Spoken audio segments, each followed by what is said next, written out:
1 question number 2. If the diagonals of a parallelogram are equal then show that it is rectangle. Question बहुत ही easy है। बोल रहा है कि कोई पैरेललोग्राम दिया हुआ है और उसको प्रूव करना है कि रेक्टेंगल है। तो रेक्टेंगल होने के लिए क्या चाहिए? हम लोग लास्ट क्लासेस में देखे थे कि रेक्टेंगल का एक प्रॉपर्टी है ईच एंगल 90 डिग्री। अगर हम 90 डिग्री प्रूव कर देंगे तो ये प्रूव हो जाएगा कि ये रेक्टेंगल है। तो जब भी हम लोग सॉल्यूशन करेंगे इसका 3 स्टेप है। पहला गिवन बनाएंगे, लिखेंगे, दूसरा टू प्रूफ, और तीसरा अगर कंस्ट्रक्शन है तो कंस्ट्रक्शन करेंगे, नहीं तो फिर प्रूफ करेंगे। ये 4 स्टेप से हम लोग बनाएंगे। जब भी हम लोग प्रूफ करेंगे ये चारों स्टेप को फॉलो करेंगे। तो आइए देखते हैं, सॉल्यूशन करते हैं। बोल रहा है कि एक पैरेललोग्राम है, ये क्वेश्चन में गिवन है। सपोज कीजिए ए बी, ये सी और ये डी है, और इसका एक डायगोनल खींचते हैं बी से डी पे और सी से ए में एक डायगोनल खींचते हैं। तो पहला स्टेप, जब भी हम लोग थ्योरम या कोई प्रूफ करेंगे तो पहला स्टेप क्या होता है? गिवन।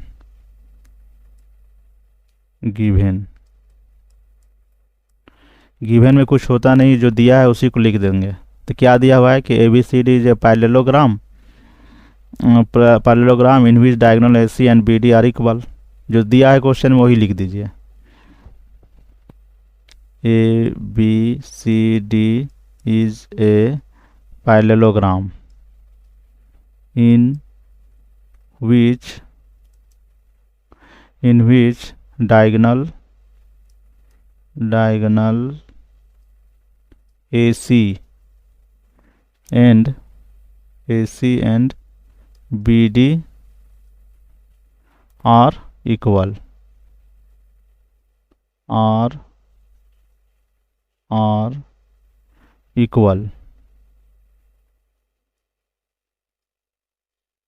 लिख दिए। नेक्स्ट स्टेप आता है क्या? To prove. तो टू प्रूव क्या करेंगे? फर्स्ट स्टेप गिवन, सेकेंड जो प्रूव करना है उसको लिखेंगे। प्रूव क्या करना है कि A B C D is a rectangle. तो लिखेंगे A B C D is a rectangle. या हम कह सकते हैं कि इसका एक एंगल अगर 90 डिग्री कर देंगे तो ये हो जाएगा। तो it's angle 1 of the 90 degree, ये प्रूव कर दीजिए। ये लिख लेंगे। नेक्स्ट आता है क्या? प्रूफ।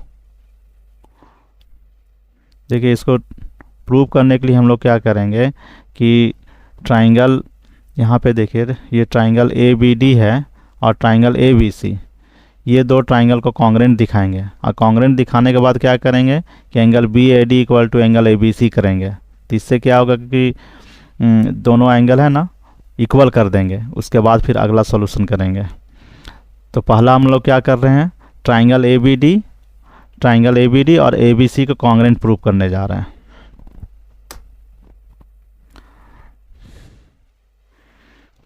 प्रूफ। ट्राइंगल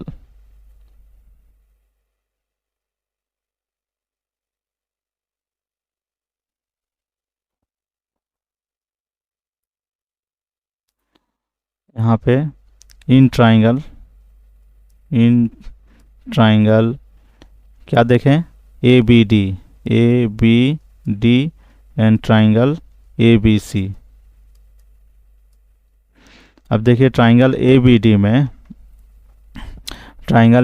क्या है? A B equal to A B common लिख सकते हैं। देखिए इस ट्राइंगल में भी ए बी डी ट्राइंगल और triangle A B C. A B D में ट्राइंगल ए बी और ट्राइंगल ए बी सी में भी ए बी है। तो हम लिख सकते हैं कि A B equal to A B equal to A B.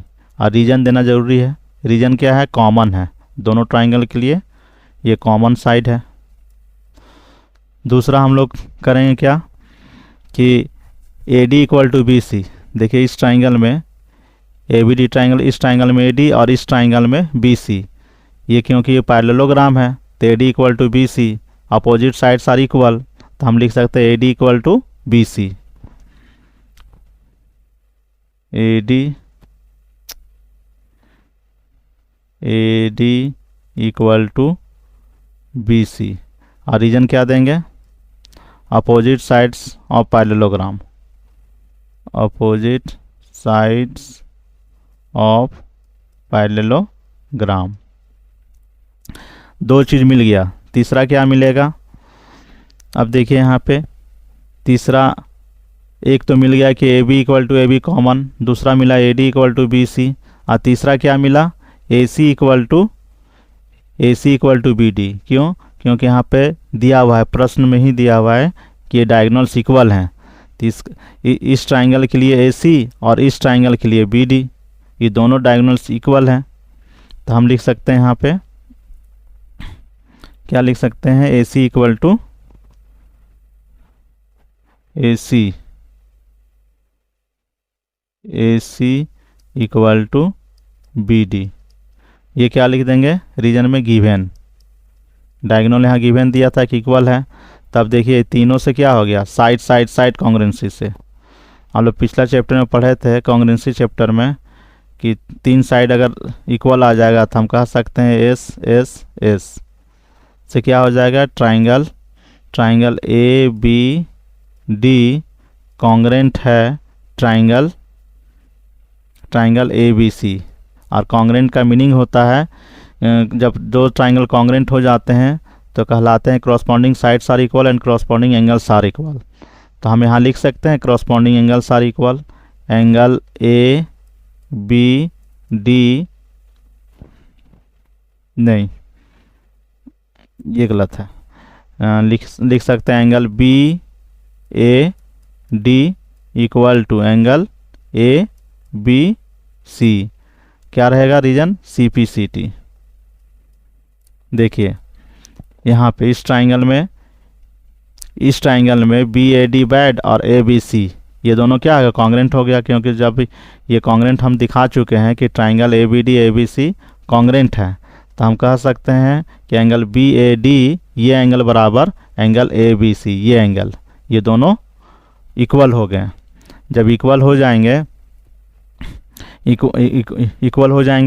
अब देखिए यहाँ पे ए डी और बी सी क्या है, ये कैसा फिगर था, पैरेललोग्राम। तो यहाँ पे देखिए ए डी और बी सी क्या है, एक समझिए कि ये दोनों पैरेलल लाइन है, ए डी पैरेलल है, ए डी पैरेलल किसके है, बी सी, क्योंकि पैरेललोग्राम है, और ए बी को समझिए ट्रांसवर्सल लाइन। तो ये एंगल और ये एंगल का सम कितना होगा, 180 degree, angle B A D plus angle A B C equal to 180 degree. हम लोग जानते हैं एडजेसेंट एंगल और supplementary, angle B A D plus angle A B C का सम 180 हो जाएगा। क्यों, क्योंकि ए डी और बी सी क्या है, ट्रांसवर्सल, ए बी डी और बी सी पैरेलल लाइन है और ए बी ट्रांसवर्सल है। तो इसको हम लोग इस तरह लिख लेते हैं,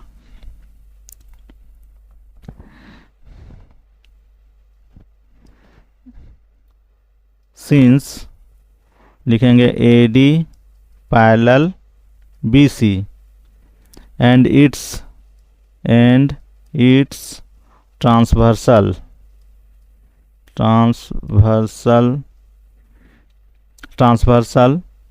ए बी,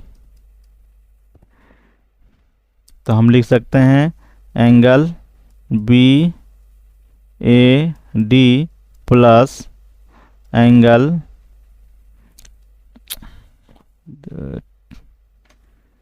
ये आ जा रहा है बराबर, इसको मिटाते हैं पहले।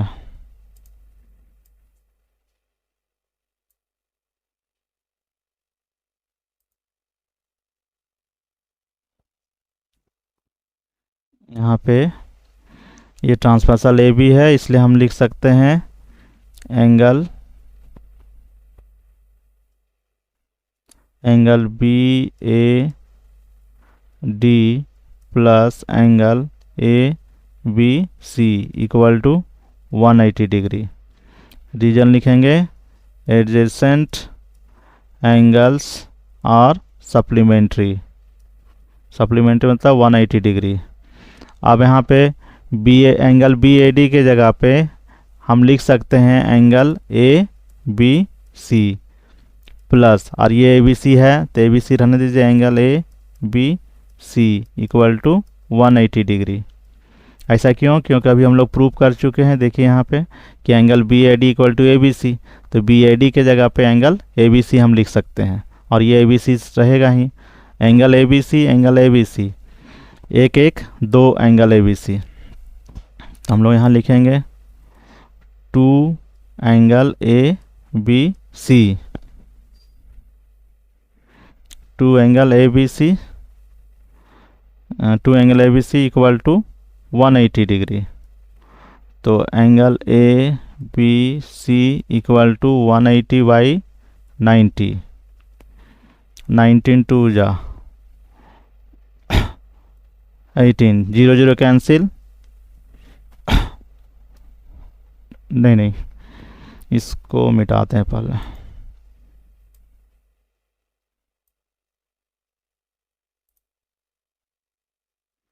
Angle A B C equal to क्या होगा, यहाँ पे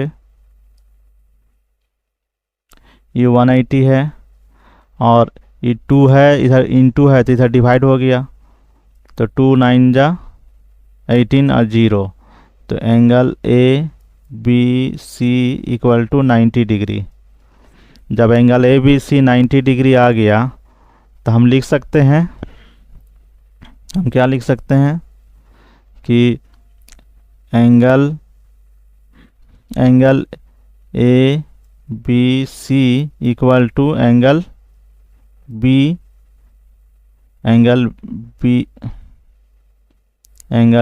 ए डी इक्वल टू 90 डिग्री। क्यों? क्यों? तो angle A B C angle B A D equal to 90 degree हो गया। तो जब किसी क्वाड्रिलेटरल में अगर 90 डिग्री आ गया, इसका मतलब है कि hence A B C D is a rectangle.